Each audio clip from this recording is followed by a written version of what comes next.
Have you ever felt that your life needed a pause? That your heart is searching for answers, but doesn't know where to start? Path of Faith, Discoveries on the Path of the Soul, is not just a book. It's a journey, a real story of overcoming challenges, faith, and transformation that will inspire you to take the next step in your life. Discover how challenges can turn into lessons and how every moment can be an opportunity to reconnect with what truly matters. This book is for those who seek more than stories. It's for those searching for purpose, inspiration, and themselves. Available exclusively on Amazon. Link in the video description. Start your journey of transformation today. Path of Faith, Discoveries on the Path of the Soul.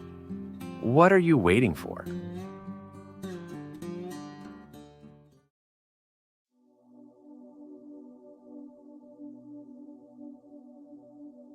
From time to time, you also have someone who approaches, right? Who keeps attacking what you have the most beautiful, the most sacred. You know, my people, lately these days have been difficult days for me. Suffers that make our lives, our daily lives, disappointments with people you love. And then one person said to me like this, priest, telling, right, my pain, my suffering. She said, the purer is our hearts. The greater our suffering for everything that happens to us. And sometimes we have a temptation to think because we were fooled. Because we suffered, we were betrayed, we were left aside. We risk hardening our hearts and talking, oh, okay, I'll do it the same way. No. This is a weapon that is not worth it. Every time they try to kill their best part, reactor. Every time someone attacks your sacredness, against what you have the most precious, you are not afraid. It will be disappointed again. No problem. It is even better for us to be disappointed and follow the pure heart, having a clean heart, clean of hatred, clean of resentment, clean of hurts. That life is only worth it when it is lived like this, my people. When you are aware that you are being the human being you should be. You look at the time lived and speak. It's here. It's worth being who I am. Stay looking at you and wonders how much pain you shouldn't have in this story too.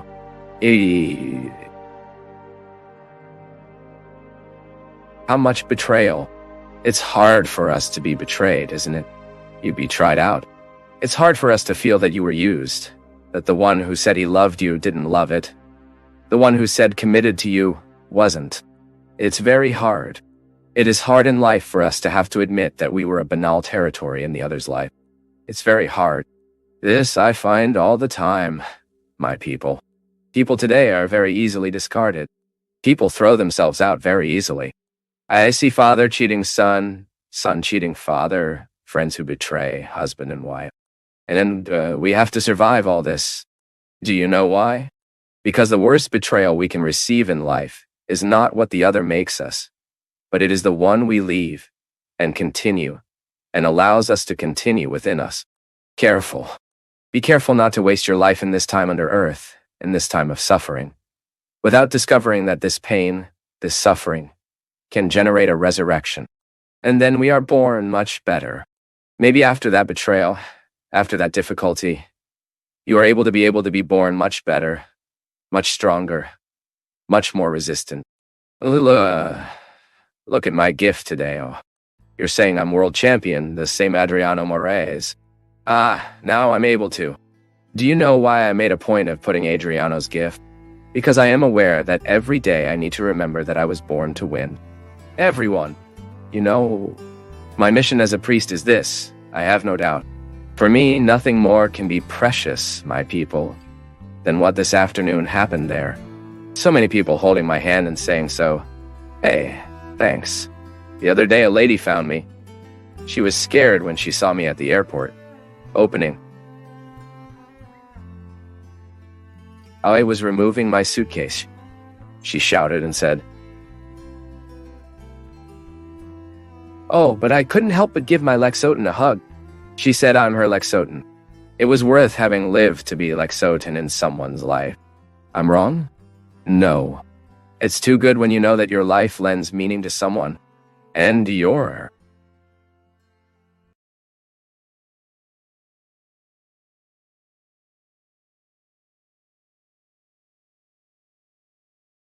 Don't feel alone in this story. I'm sure many who watch us now live the same conflict as you.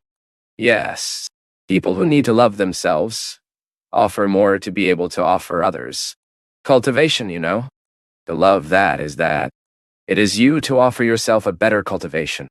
It is you to allow themselves to experience beauty through a book, through a good movie, through good conversation. Because sometimes we think, oh, I need to love myself.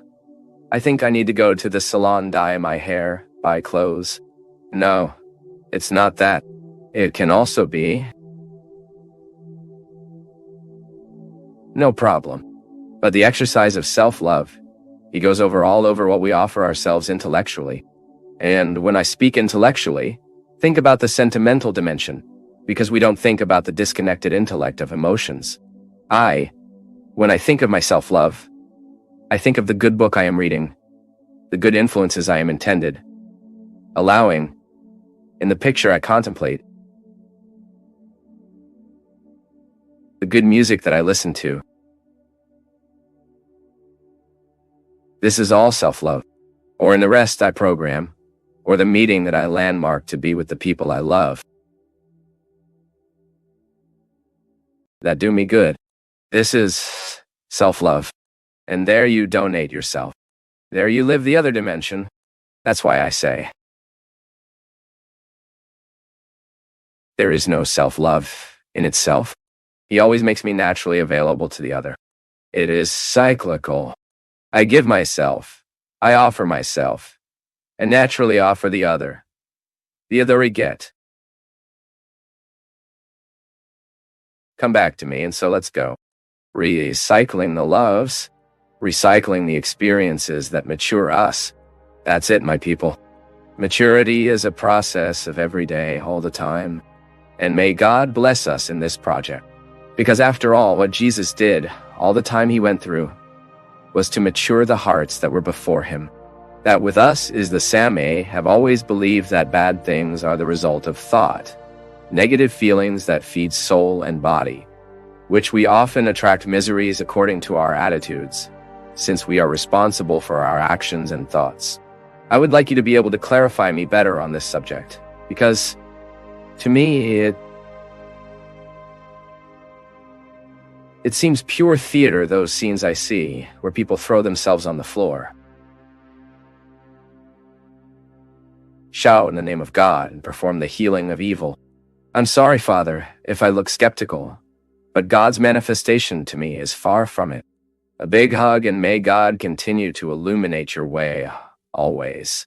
You see, the devil has many instruments these days. It is you having the whole body possessed. And then you remember those images of the movie The Exorcist, when the girl is with the body possessed by the devil. Okay, that's a horrible manifestation, right? You have a physical manifestation of this devil. Now, my daughter, much more than worrying about this rarer physical possession, is to think about the possession that the devil can make of our head. And for that, no one is saved. I am the sexton there from the church. Beware. The sexton can be devilish. I am the priest of the parish. Beware, the priest may be devilish, as when it allows the mentalities that cause disharmony to be present within it. When you realize that you are becoming an instrument of discord, unloving, violence, lies, injustice, care, you may be being taken, you are being an instrument of the devil in the world, and we realize that too much. Sometimes we live with people who are extremely diabolical. Where they arrive, they can sour the environment they arrive. Don't you know people like that? Where she puts her foot, there comes the bad mood, the fear, the ugly face, the fallen pussy, the spirit of pork, which we talk here from time to time. So we have to be careful, because we can become like that. Unlike that person who has peace, love, people want to be close to her all the time. know that she is a person who will be unable to do harm. It is very pertinent to your question, which I would like you to be careful to be able to analyze with me now. When you say you don't believe in possession, you talk from what you have seen. These rough examples we sometimes see amid ourselves, sometimes in our communities. Prayer groups of charismatic renewal. When you say you don't believe in these demonstrations, you are not even having so much problem. The problem is to deny the existence of the devil. We cannot deny existence of the devil, even because there are some spiritual masters who say that one of the world's greatest tricks in the world is precisely to make people not believe it exists. Because when we don't believe it exists, it ends up having a lot of chance in our lives because we don't precarious, don't we? When we relativizes the presence of the other, we give the other the right to act. And if we keep care, the other will be under our observation. So you see, deny the existence of the devil we cannot. It would be absurd on our part. The devil exists. It is grounded in Scripture. Now, if you do not believe what you see in terms of possession, I also think there are a lot of exaggerations. Many times, what we see are crises of hysterism, people who want to draw attention. And I have already followed this a lot, because my story within charismatic renewal gave me the opportunity to witness many facts like that. The best way to get attention is to get sick, is to jump from this time from the floor and everyone runs. Does something. Often, people are very needy and do these demonstrations, much more to supply a desire to be seen. The fact is that there are possessions that the church recognizes which truly happen. They are few, but they are recognized. And what do I think of all this? That we need to be very careful all over since we partner with what is diabolical. When you realize that you are accepting what is diabolical within you, above all, mentality is a dangerous thing. When we often have a relativism with Christian values, with family values, with human values, often, the devil acts on this relativism. Oh, it is not important to be faithful. There is no problem that we jump around once and then. Yes, it is problematic to be unfaithful. Yes, it's sad that we betray the people we love. It is not normal that everyone. Sometimes we hear, oh, we can no longer hold our young people. They are very early discovering light. Beware, this is relativism. We have religious relativism when people often want God, but they do not want the commitments that are born from this partnership with Him. We want to live a religion, but that does not compromise. That does not change our lives. I want to continue to be a Christian, but I don't want God to come into absolutely anything from my life. This is relativism. That's where the devil acts. And we need to be very careful that we don't slow down to their tricks. I like the definition that the devil is an angry dog that is tied. He can't get to me, but he can bark and seduce me so that I get to him. I see this all the time, my people. The addiction is like this. I never saw a bottle of whiskey running after someone. Drink me, drink me, drink. No. Now, I see people heading to the whiskey bottles, asking for a dose. I have never seen a cigarette trying to seduce a smoker around the corner. Smoke me, right? No. I am the one who seeks everything that destroys me.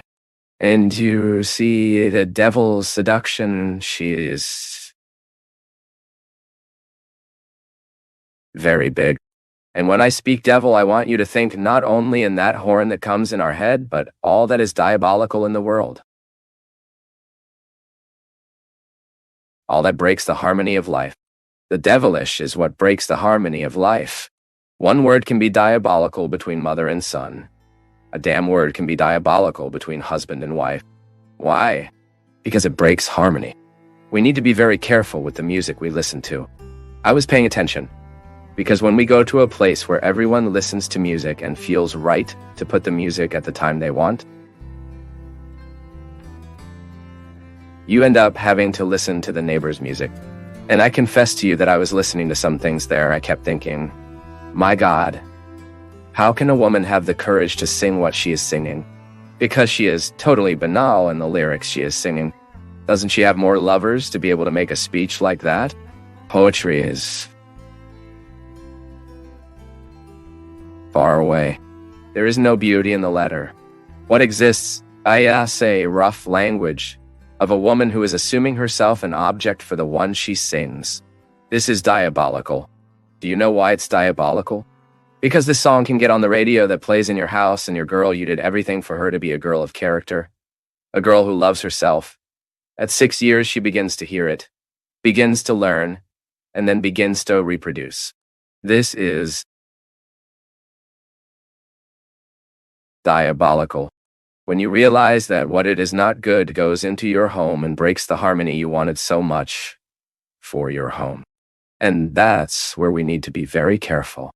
Beware of the internet of our children, because the devil may be going through that instrumental. I always find myself thinking that I never found a person who will really love me. And with that comes the self-esteem below. I think people will never find me beautiful. And I suffer from it, Father. What can I do? My daughter, the reading we make of us is absolutely important for us to receive the reading that the other makes of us. It would be very cruel on my part to expect the other to offer me what is my obligation to offer me. So sometimes, Emanuele, we have difficulty continuing life. It is because we are expecting the other to bring us, that the other prepares us what we should prepare. So what is the first reality to be healed? Take a distance from your father and mother's marriage that it didn't work out, and try to understand that it is not a rule for you. Because sometimes when I see the failure of my parents' marriage, I naturally think that mine will also be a failed experience, because it is the closest example we have of us. So you need to wash this dirty clothes. We need to reorient this vision. Yes, that's right. I will always be easier to interpret the world from what is being offered to me. So I interpret the wedding from the closest wedding I have. If my father and mother didn't work out, I have to think that weddings will all be like theirs. And not. Allow this one for other models that work. Without the romantic vision, please. Marriage can only work as we fight daily for it. And they lived happily ever after. There is no such thing. No. And after you can have a vision that corresponds to reality, you work with the possibility that you also experience this in your life to love it. Is possible to be loved is also possible. It's the first love we experience, isn't it? The first love I experience is not for the other. It is for me. So much so that this is also part of maturity. When you are able to give up that excess love for you, who is proper to the child, because the child is not able to divide, he has no emotional, affective, cognitive maturity to be able to give himself to someone, so she is immature, and her right to be immature because she is in none phase. But as she grows up, she realizes that she can offer herself to others, that she does not only need to receive self-esteem. Is the balance of what you self-esteem is never a lonely love. The love I have for me is always in sharing with each other. But I have to have love for me. Because otherwise I keep donating myself without offering myself. And then, of course, I'm creating a collapse for me. This is why maturity, it leads me to understand that in the exercise of self-love, I learn to love the other. And then also in the exercise of love to each other, I end up coming back to the love I need to have for myself. Emmanuel, this cure is not just you who need. Don't think it's just you who suffer from this discouragement. No, many of us suffer from this discouragement. Or many of us experience this failure, not being sufficiently loved by us. Yes. I need to love the being that I am on. Loving me means reconciling my limits, knowing all mine or everything I can of my weaknesses, which I sometimes can't know everything. But the most I can know of these weaknesses, so I can get wide them, for may they play in my favor. Yes, that even my fragility, if she is under my domain, she favors me. It's like I said at the beginning of the program, there are restrictions that enable I am made possible when I live the restrictions sincerely, honestly, fairly. So the experience of loving yourself is your first homework. And then, of course, you will throw away this pessimism that can have, yes, a consequence of your parents' unhappiness. We absorbed so much from others, right? All the time of people who pass me say what is alkaline and what is acidic. All the time is offered to me. Now the problem is when I offer myself acidic feeling, when I offer myself the pessimism that deprives me to growth. So every day there is no rest. It is daily. No romantic vision, please. God does not come to do for us. The other will not do for us. It is me and you. We are the ones who have to do this exercise of choosing the alkaline daily, the feeling that purifies us, that maintains our health, and that is giving us conditions to go forward, to overcome obstacles, because this is how it is worth life. It is difficult for all of us. I experience a difficult phase, and I am learning from her. I want to learn from her, because otherwise this phase, she will only hurt me. And it's not fair. We are all in the same boat, see?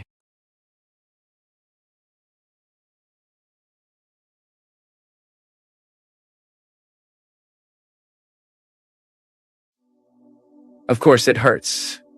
We get upset. But it doesn't take long. You don't let it take inside you. When I say, come in the ear, go out the other, it's because it won't be long. I am not minimizing the unpleasant effect that people have on us when they offend us. I'm just saying that when we know it has no connection with our truth, we let it pass. We do not feed back. Why? What does it hurt us so much in behavior? And often we adopt highly destructive behaviors for that. I listen, listen, rest, and stay in that cycle. Then I keep doing that vicious cycle. So the person writes something very unpleasant to me in the comments, Sue. If I know this is offending me, I pay attention. Why are you offending me? Do you have any alignment with my truth? Yes. It's okay. Let me pay attention to this that the person is saying. Maybe this offense may even help me identify in my behavior and make a modification. Positively change something that can get better in me. Because of criticism that come from outside. Guys, when we want to grow, even the criticism of those who don't love us helps us. Write this in your heart, your understanding. When you want to grow, even the criticism of those who don't love you will help you grow. Everything can be transformed into instrumental transformation. What is cool? Enter one ear and go out on the other. While passing hurts, while you read it hurts. But you don't let it take. So that's what I was talking about. I have a horror of simplifying what to the other is important. So I don't want it all with my way of thinking.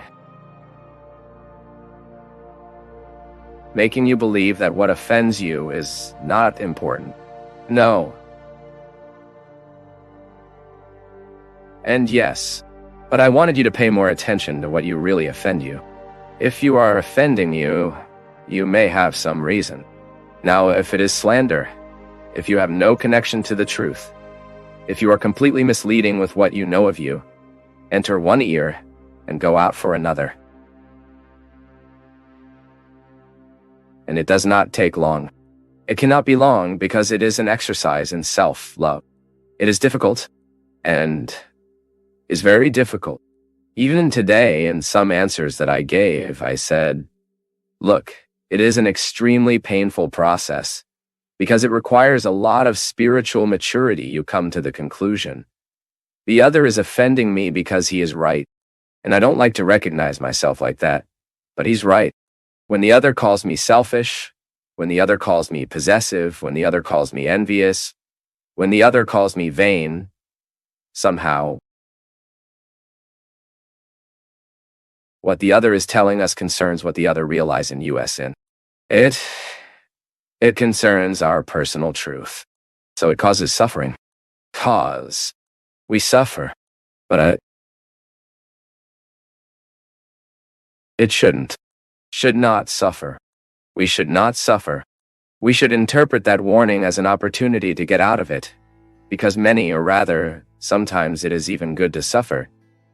Yes, sometimes it is even good to suffer. We should not suffer as when what the other is saying is just a projection of oneself.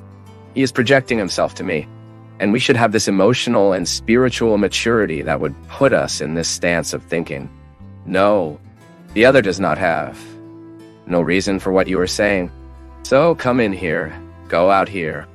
I say again, if in the process of passing by and out here, it hurts a little, we are human. Words bleed with the same intensity as a dagger can bleed a body. Bleed our sensitivities. So it is no problem you realize that it bled. That it hurt to hear what you heard. That it hurt to read what you read. Only do the exercise of rationalizing this. What the other wrote is not his truth. What the other said is not your truth. So if the other is saying, if the other is writing, it is an impression that he has and should not bother you so much, because you know that your truth belongs to you. And you are already properly clarified that what he is scollenhando you do not correspond to what you know. Ultimately, my people are worth that rule. The others imagine us. We know who we are. And in between keeping what the other thinks and God knows among what God knows about us, I have no doubt that it is much more worth keeping with what God knows of each of us. Therefore, we keep our perseverance, keep our attention,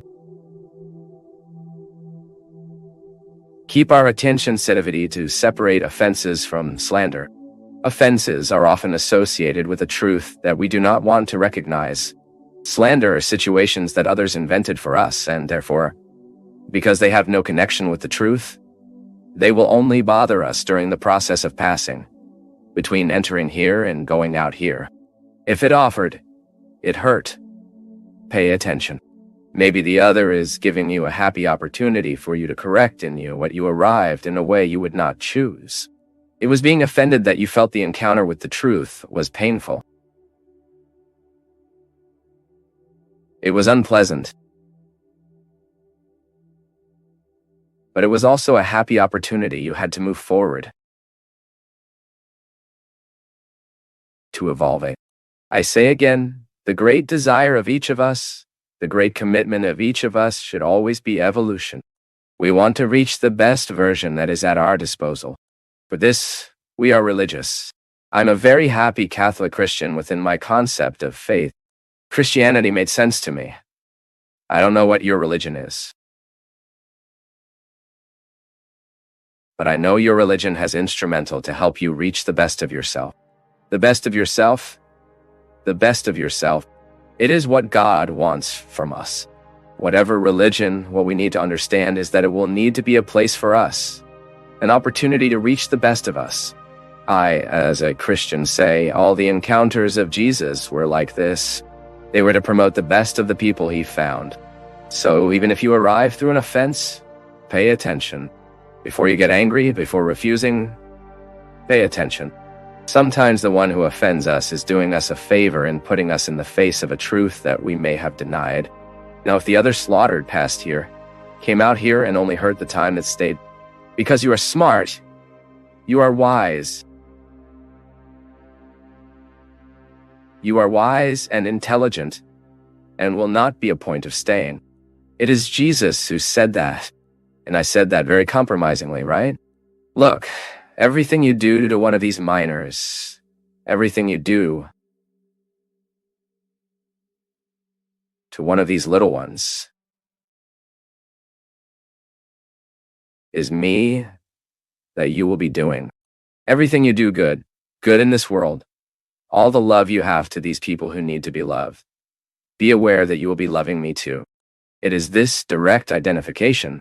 The parable of the Samaritan beautifully shows us this interference from God in history through human gestures. The Samaritan, that man who welcomes inside the pension, who brings into the pension that man and asks the owner of the pension to take care of the one who was sick, because the handsome thing is that the charity is both in the Samaritan that leads to the pension, as in the owner of the pension, because the amount that the Samaritan left there to taking care of the sick man gave nothing. Then he had the gesture of solidarity to remove the patient from the street and put inside the pension. But the true charity who did it was the owner of the pension. Sometimes we don't think about it, right? Which is an anonymous of history. I discovered this through a teacher who was giving a talk and said that the amount he speaks now, do not remember how many denaries. The amount that the Samaritan left to be used was nothing close to what that patient needed. So, This is interesting that the owner of the pension is the man of mercy. He is the anonymous of history, and it is very beautiful, very interesting, my people. We find that our faith in God, it spends all the time for the love we have to humanity. Passion for God, passion for humanity, love to God, love of humanity. We cannot escape this social unfolding of the gospel. We have no way of living a only spiritual religion. It is not good. My spirituality needs to be fruitful. We need to be mystique, men and women. This is inevitable. We need to be men and women of prayer. We need to be sacrament men and women in this dimension all the time. We cannot detach ourselves from mystical motives of our action. But we must not forget that this action is important either. The action without prayer becomes sociology, right? But prayer without action becomes alienation. And the church teaches us that neither lonely ways is healthy. We need to live this beautiful junction. For a long time in church, we had mistakes, right? Liberation theology in many, I do not say all over, but in many segments, it was terribly made ill. In many places, she made a mistake because she summed up evangelical action to a social action, forgot the mystical dimension. On the other hand, charismatic renewal in many places, in many segments, also forgot the social dimension. It only became spirituality. But what about social action and the love of neighbor? We pray, pray, pray, but go out there and mistreat the person outside. How can we understand that God has happened in our lives if I am not able to treat the smallest of my brothers yet? Is not true. So we need to be careful. Elsewhere, I return to liberation theology. In many places, we had a beautiful social action, politicized men and women in the name of the gospel, but without any love for Jesus. So that's not what the church wants. The church needs this balance. I find it interesting, when we realize that time itself takes care of adjusting these things. I keep seeing in so many places, charismatic renewal discovered this imbalance and created institutions, created wonderful welfare works, did a job, then it's interesting. It is interesting to seek to understand that this love of God is also love for humanity, and that I cannot unbalance. The sky is for the one who balances. This is interesting. This is a matter of maturity. As we live, we will discover our imbalances. I look at the past, for example, and I see how many times my religion was just spirituality. How long have I been insensitive to social issues? Often. Today I feel, thank God, I feel my heart much more moved to seek this balance. One must be a man of prayer, but one must also be a man of action. Then we are doing the partnerships we can, right? We know that there is a wonderful social work there, which is doing a social work, but is also looking for mystical. Then we go there and establish partnership. This is the volunteer work we all need to have, people. It is amazing how much volunteer work occupies our minds to the point of making us forget about the problems we have. And when we forget the problem we have, it seems that it solves, right? It is God acting in our lives. I particularly think my people who are missing for us often occupy our heads with something. There are so many works through our cities, private initiatives that need voluntary actions. All volunteer work is of impressive beauty because it does a damn good to those who receive, but also do to those who perform. You take time out of your life, your day, suddenly 2, 3 days a week. I have my friend Judite there in Taubaté. She does a beautiful job there at the regional hospital. Makes the visit to the people who have cancer, make a coffee for these people. Sometimes there are patients there that has no visits. It is the only opportunity that suddenly has to talk a little with a different person who is out there in the context of the hospital. And this volunteer work is a beautiful social unfolding of our love for Jesus. So, because I love God, I will get those who need him. Fina there in Formiga, who does a beautiful job also there at São Luís Hospital, also providing a coffee to the sick. Francois also there from Formiga, who is always with the Finn, helping in these initiatives. Anyway, there are many things. Throughout Brazil, there are many little things that we can do, and that do too good to the hearts of the people who receive. And then you will also forget a little of your problems. What a head that is busy. The devil has no time, right? And many times, what is missing in our lives is to occupy our hearts and our mind as well.